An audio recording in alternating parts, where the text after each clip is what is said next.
इसके पीछे कारण ये है कि उन्होंने अभी डॉक्टर अंबेडकर को नहीं पढ़ा।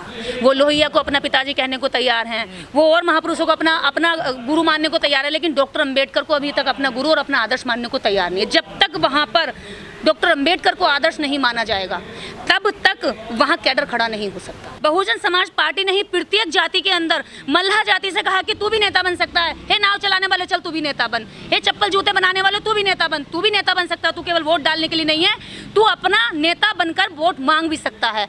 और रिक्शा चलाने वाले को भी कहा, सब्जी बेचने वाले को भी कहा, और बहुजन समाज पार्टी ने करके भी दिखाया। जो सड़कों पर थे उनको ऊपर तक पहुंचाया, उनके शीर्ष नेता बनाया। तो बहुजन समाज पार्टी ने सबको प्रतिनिधित्व दिया है, सबको सम्मान दिया है, और मेरे लिए बहुत सुख की अनुभूति है कि बसपा दोबारा से आए और बसपा दोबारा से मजबूत हो, क्योंकि दलितों को फिर से अब फ्लो में आना पड़ेगा। क्योंकि जब आपकी सत्ता और आपका शासन नहीं होगा तो आपकी कहीं नहीं सुनी जाएगी। एक बड़ी संख्या बिना सत्ता के, अगर सत्ता से बाहर कर दी गई संख्या होगी तो चौराहे पर खड़ी होकर के ये अकेली ना रह जाए। मेरा तो यही कहना है कि एकजुट हो और अपने सरकार बनाएं। जब तक सपा बसपा एक साथ नहीं आएंगी, देखिए आज ही सपा और बसपा एक साथ आकर के दोनों लीडर कह दें कि भाई हम दोनों साथ हैं, तो क्या समाज के बीच में ओबीसी और एससी लोग इकट्ठे नहीं होंगे?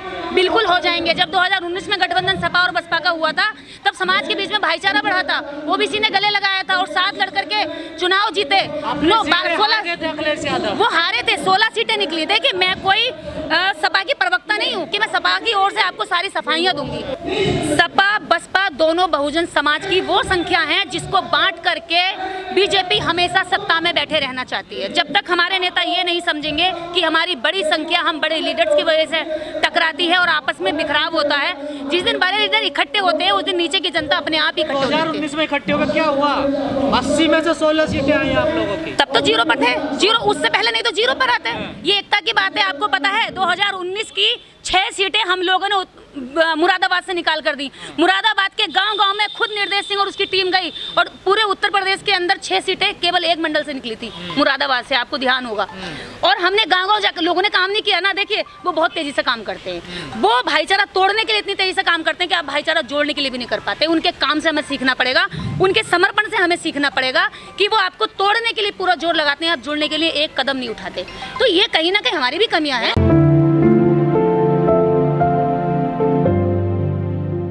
देखिए सपा में हम लोग गए थे, उस वक्त बीजेपी को हटाने का जो सबसे अच्छा माध्यम हमें लगा कि सपा इस समय फ्लो में है और बीजेपी को हटाना बहुत ज़रूरी है, क्योंकि हम ग्राउंड पर रहते हैं। मुझे पता है कि गांव के लोग और देश समाज कितना दुखी था। सभी कह रहे थे किसी भी तरह से ये बीजेपी हटे, जो इस समय बीजेपी को हटाएगा हम उसका सपोर्ट करेंगे। तो मैं समाज के साथ थी और साथ हूँ, आगे भी रहूँगी।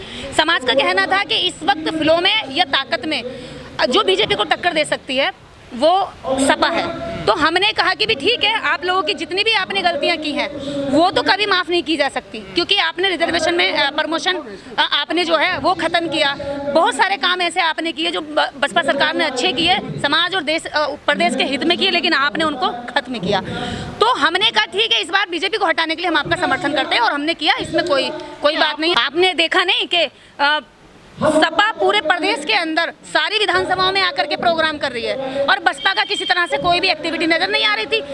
लास्ट मूवमेंट पर 10 से 15 दिन पहले भी कहीं बसपा दिखाई नहीं दे रही थी। ये हमारे लिए दुख का विषय था कि आए, क्योंकि गांव पर हम देख रहे थे ना, हमें पता था, हम रहते हैं लोगों के बीच में, जहां सबसे ज़्यादा बड़ा वोट बैंक है इस देश का, इस समाज का, उस लोगों के बीच में हम रहते हैं। हमें पता कि वो किधर रुझान कर रहा है, किधर जा रहा है। देखिए बेईमानी की है, आप देखेंगे कई ऐसी सीटें जिन पर 400, 500, 1000 वोटों का वो है। नहीं हारी कोई बात नहीं, लेकिन समाज के हित में हमने एक स्टेप लिया, ठीक है।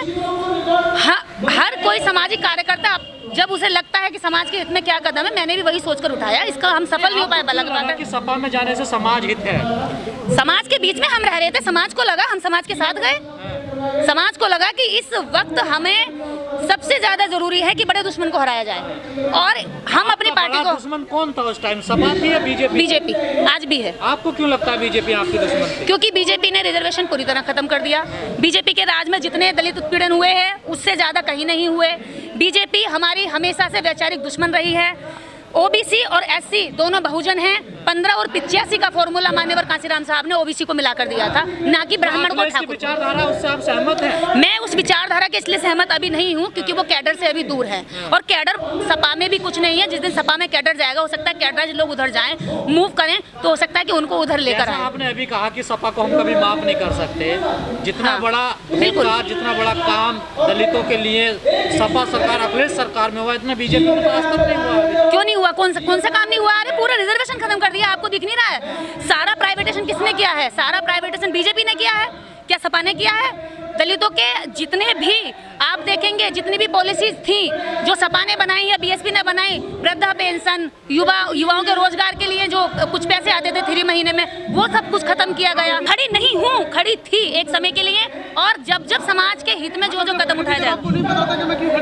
मुझे पता था, और मैं बहुत अच्छे से सोच समझकर बहुत अच्छे से मैं गई। मुझे लग रहा था कि इस समय बीजेपी को हराने के लिए सिर्फ फिलहाल में इस उत्तर प्रदेश के अंदर सपा आ रही है, और सपा के साथ हमारा जाना उस समय पर। यहाँ चुनाव एक तो निष्पक्ष नहीं होते, ठीक है, यहाँ लास्ट मोमेंट पर बेईमानियां की जाती हैं। 5 बजे तक जीतता हुआ व्यक्ति 6 बजे के बाद हार जाता है, तो ये सभी को पता है कि यह हारा और जीता कैसे जाता है। रही बात लड़ने की, तो विपक्ष में बैठे हुए लोगों को एकजुट होकर के लड़ना चाहिए। 2019 की सीट वो डिंपल यादव की सीट थी, ठीक है, डिंपल यादव की जगह जब गठबंधन की बात हुई तो अखिलेश यादव जी ने, मैं उस समय सपा के साथ नहीं थी, और मेरी कोई जवाबदेही भी नहीं बनती है कि उस समय क्या था। आज हो सपा के साथ, लेकिन नहीं, आज मैं नहीं हूँ। यही बात मैं आज मैं सिर्फ हमेशा अपने संगठन के लिए मैंने काम किया, समाज के लिए काम किया, और मैं संगठन में काम कर रही हूँ।